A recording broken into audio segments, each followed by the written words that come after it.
దేవునికి మహిమ కలుగును గాక. మన ప్రభువును రక్షకుడైన యేసుక్రీస్తు నామంలో అందరికీ వందనములు.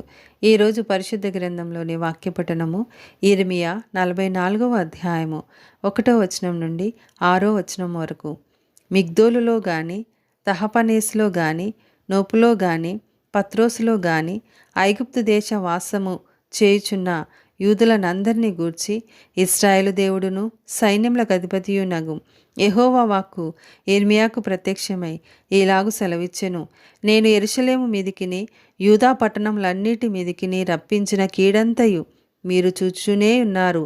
మీరైనను మీ పితరులైనను ఎరుగని అన్య దేవతలను అనుసరించు పూజించు వాటికి ధూపము వేయిచు వచ్చుట వలన వాటి నివాసులు తాము చేసుకొనిన దోషము చేత నాకు కోపము పుట్టించరి గనుక నేడు నివాసులు లేకుండా అవి పాడుబడి ఉన్నవి గదా. మరియు నేను పెందలకడ లేచి ప్రవక్తలైన నా సేవకులందరినీ మీ యొద్దకు పంపుచు నాకు అసహ్యమైన ఈ హేయ కార్యమును మీరు చేయకుండుడిగా అని నేను చెప్పుచూ వచ్చిదిని గాని వారు ఆలకింపకపోయిరి. అన్య దేవతలకు ధూపార్పణము చేయుట మానకపోయిరి.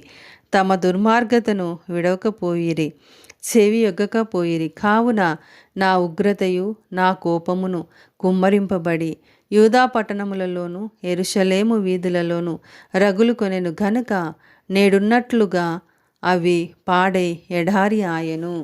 ఆమేన్.